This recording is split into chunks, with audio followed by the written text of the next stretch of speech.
Kalau semisal dalam satu kelas itu ada sedikit orang yang jago, terus ada sedikit juga orang yang nggak jago, dan ada banyak sekali orang yang biasa aja, jadi nggak jago dan juga nggak terlalu jago gitu.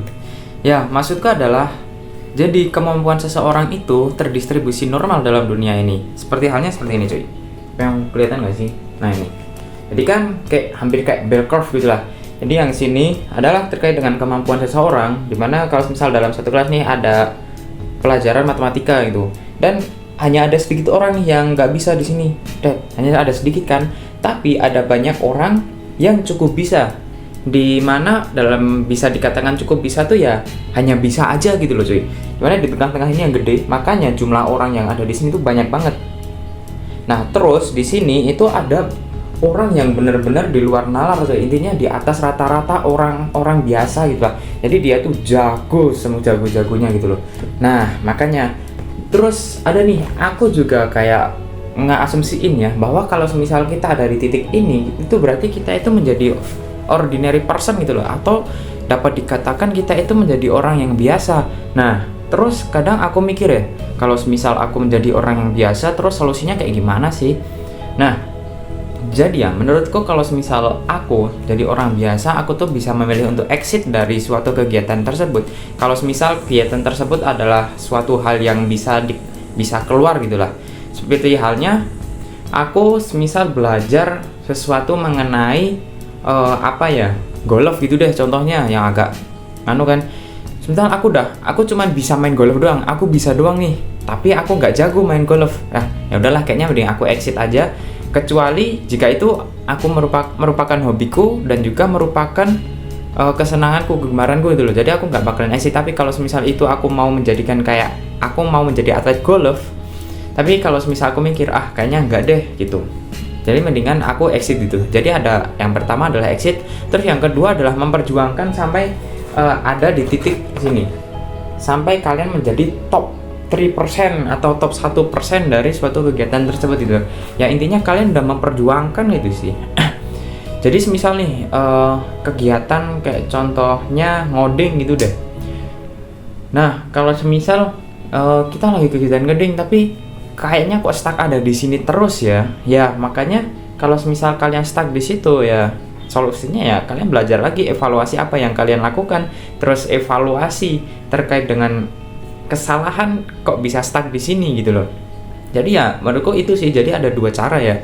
Nah terus gimana bang kalau semisal aku itu ada di sekolah, terus mata pelajaranku itu jelek-jelek banget. Ya kok jelek-jelek banget, jelek-jelek gitu loh ya. Semisal kalian ada di sini nih, karena aku juga pernah ada di posisi ini ya, di posisi di sini. Jadi sebisa mungkin lah kalian itu berusaha. Karena apa? Kalau misal kalian mau exit dari mata pelajaran tersebut, ya mau gimana, soalnya kan kalian sekolah ya, dan itu merupakan suatu hal yang wajib loh. Nah kalau misal kita dikatakan merupakan mengikuti hal yang wajib dan kita ada di titik sini, ya kalian usahainlah menjadi orang yang biasa, ordinary person ini aja, yang seminimal-minimalnya ada di ordinary person gitu aja. Karena apa? Kalau semisal kita stuck di sini, kalian malah akan menjadi suffer di situ cuy. Kalian bakal kayak menderita itu loh. Seperti halnya buku yang yang ku baca kemarin ya, alasan kita rela menderita. Ya mungkin kita harus mengganti POV tuh. Yang awalnya kita tuh mata pelajaran ini susah banget, aku kok nggak bisa ya gitu. Padahal ini mata pelajaran wajib gitu. Nah terus kita ganti POV nih, semisalnya mata pelajaran ini susah. Kalau semisal aku nggak bisa ngelewatin ini, aku bakalan gagal di mata pelajaran yang lain gitu loh. Atau mungkin ya semisal nggak naik kelas, atau mungkin ya SNMPTN-nya itu jadi buruk gitu loh. Nah jadi kan mungkin itu bisa menjadi alasan bahwa kalau semisal kita itu ada di bawah atau ada di tingkat bawah yang ada di kurva yang sini ya guys ya, kurva di sini. Nah makanya kita harus kayak ya udahlah berjuang ya, setidaknya menjadi ordinary person gitu aja sih ya. Mungkin itu aja dariku. Nah sebenarnya guys ya, jadi dari kedua pilihan tadi atau kedua solusi tadi itu hanya menjadi pilihan bagi kita aja ya. Mungkin itu pilihan yang diusulkan olehku ya, soalnya itu kan yang solusi dari usulan olehku. Tapi kalau semisal kalian memiliki pilihan lain dan mungkin memiliki solusi yang lebih baik lagi, itu juga malah lebih bagus. Karena apa?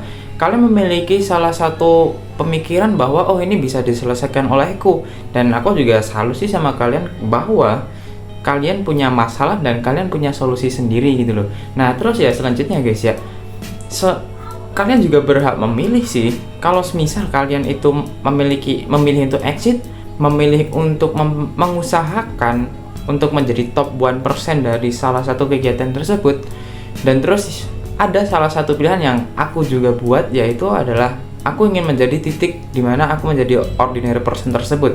Karena apa? Ketika aku menjadi ordinary person tersebut, aku bisa bertahan hidup, aku bisa melakukan apa yang aku inginkan gitu loh.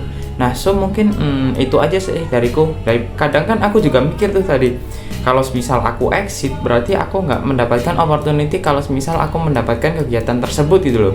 Jadi mungkin kalau misal kalian nih ada di titik tersebut, ya pertahankanlah aja, jangan sampai kalian itu kayak murung atau mungkin kalian suffer di bidang tersebut gitu. Yang penting kalian pertahanin alasan apa kalian ingin mempertahankan di kegiatan tersebut atau mungkin di kemampuan tersebut, gitu aja sih. Kalau misal ada pertanyaan, sokin aja, tulis di kolom komentar, semoga aku bisa ngejawab. Dan juga untuk kedepannya kayaknya aku juga bakalan nyari nih terkait dengan asal usul bell curve ini kayak gimana, terkait dengan kemampuan seseorang yang bisa terdistribusi normal tuh kayak gimana gitu sih. Soalnya ini tuh hanya asumsiku aja cuy. Jadi aku cuman kepikiran yang awalnya guys ya, awalnya aku tuh membuat dua kurva terkait dengan video yang dia itu menunjukkan challenge di TikTok gitu loh. Challenge di TikTok itu kadang ya ada satu video yang dia itu nggak bisa menyelesaikan suatu challenge di TikTok gitu loh. Itu rame banget cuy, penontonnya rame, like-nya banyak, komennya juga banyak. Tapi kalau misal ada orang yang bisa menyelesaikan dengan normal, itu malah komennya dikit, like-nya dikit, view-nya juga dikit. Jadi aku yang berpikiran di situ sih, oh ya ternyata apakah ada hubungan ternyata ada hubungannya terkait dengan kemampuan seseorang dengan atensi seseorang gitu loh. Nah makanya kurva yang kemarin aku bikin ini, ternyata aku pikir oh anjir ini salah banget cuy, salah kaprah terkait dengan kurvanya gitulah ya. Soalnya ini ya guys ya, di kurva yang ini gimana sih, sorry nah ini sama yang ini itu beda variabel cuy. Gimana yang di sini itu jumlah orang yang melakukan, tapi yang jumlah yang di sini itu jumlah yang melihat atau dia yang menjadi subjeknya gitulah. Iya subjeknya, ini subjeknya, ini objeknya gitu loh. Nah so mungkin itu aja ya dariku ya, sampai jumpa, bye bye. Ya ini aku juga masih belajar sih cuy.